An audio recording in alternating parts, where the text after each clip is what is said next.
আজকের ক্লাসে আমরা limit x tends to infinity এই ধরনের গাণিতিক সমস্যাগুলো সমাধান করব।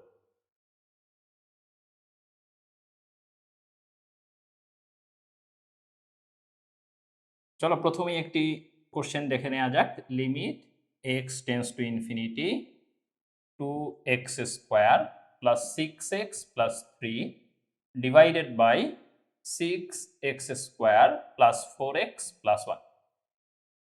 এই যে গাণিতিক সমস্যাটি দেখতে পাচ্ছ, এই সমস্যাটাকে আমরা বলবো হচ্ছে limit x tends to infinity polynomial divided by polynomial form. অর্থাৎ আমরা এখানে দেখতে পাচ্ছি উপরে একটা বহুপদী রাশি আছে, নিচে একটা বহুপদী রাশি আছে, উপরে নিচে পলিনোমিয়াল এক্সপ্রেশন আছে।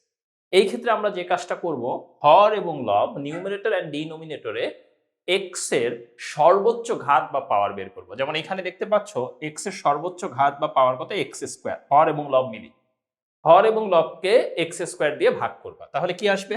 Limit x tends to infinity 2x square divided by x square plus 6x by x square plus 3 by x square divided by 6x square by x square 4x by x square plus 1 by x square equal to আমরা কি লিখতে পারি?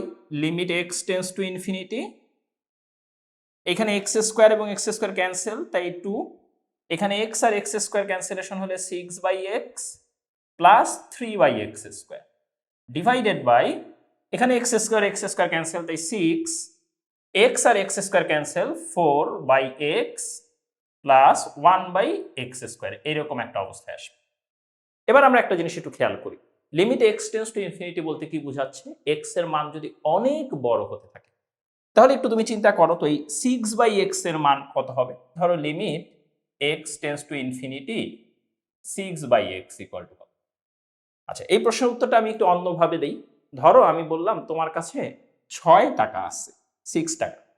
এখন এই 6 টাকা তুমি বাংলাদেশের সকল মানুষের মধ্যে সমান ভাগে ভাগ করে দিতে যাচ্ছ, অর্থাৎ অলমোস্ট 18 কোটি মানুষের মধ্যে 6 টাকা ভাগ করে দিতে যাচ্ছ। তুমি বুঝতেই পারতেছো যে এই 6 টাকা যদি 18 কোটি মানুষের মধ্যে তুমি ভাগ করে দাও, তাহলে আসলে কিন্তু কেউই সেরকম কিছু পাবে না, মানে অনেক ছোট একটা অ্যামাউন্ট চলে আসবে।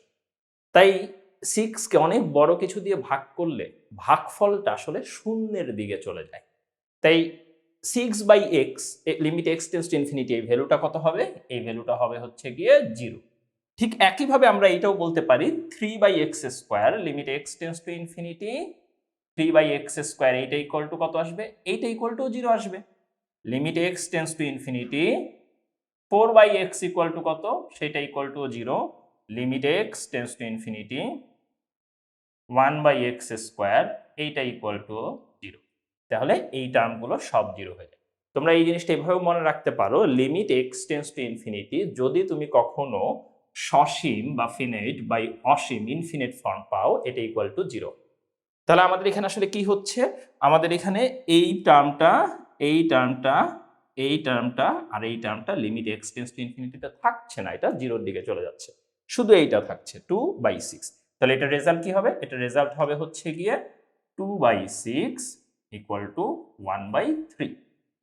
তাহলে একটা জিনিস একটু খেয়াল করো, মজার বিষয়, যে এই প্রবলেমটা কিন্তু আমরা চাইলে কোশ্চেন দেখেই আনসার বলে দিতে পারি। কিভাবে বলে দিতে পারি? দেখো, যে উপরে এই এক্স স্কোয়ার আর নিচে এই এক্স স্কোয়ারের কোফিসিয়েন্ট কত? এই যে 2 বাই 6 না?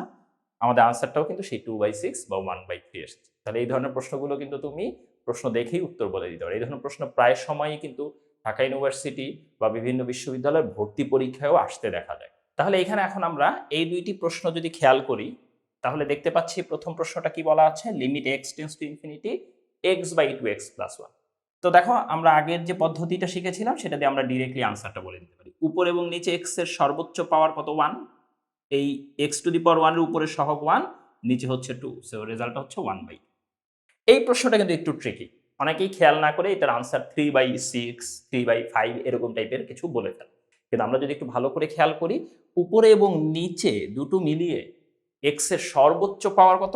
X cube. এই এক্স কিউব কিন্তু উপরে তুমি দেখতে পাচ্ছ না, অর্থাৎ তুমি যদি এটাকে একটু অন্যভাবে লেখো, limit x tends to infinity 0x cube plus 3x square plus 4x plus 1 divided by 6x cube plus 5x square plus 2x plus 1।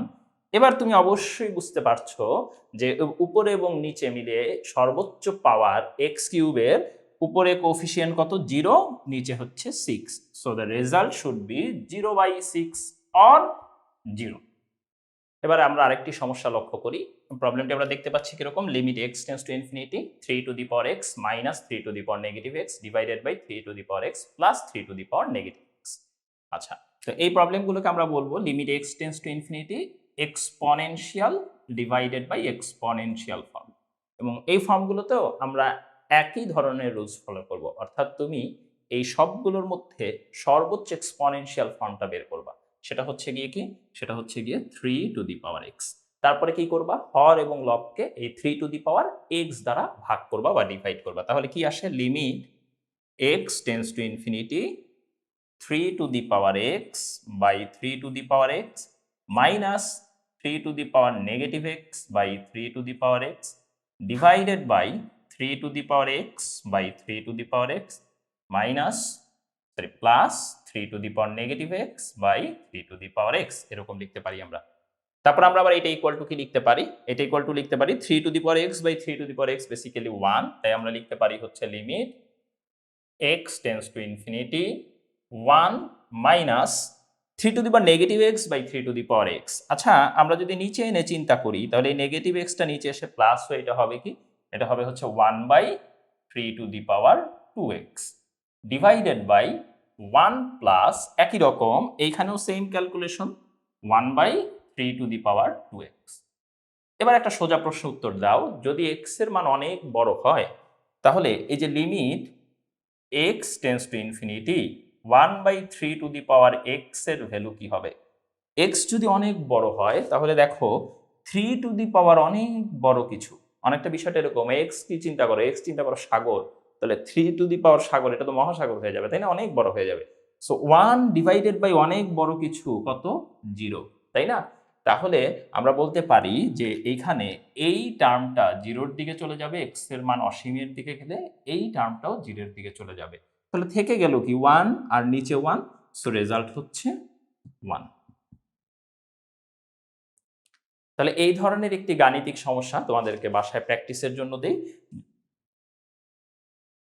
Limit x tends to infinity 3 to the power x plus 1 minus 3 to the power negative x plus 2 divided by 3 to the power x plus 3 plus 3 to the power negative x plus 4। ঠিক আছে, এই সমস্যাটি তোমরা বাসায় নিজেরা চেষ্টা করবে, একটু ভালো করে বোঝার চেষ্টা করবে যে আসলে আমরা কত দিয়ে ডিভাইড করা উচিত।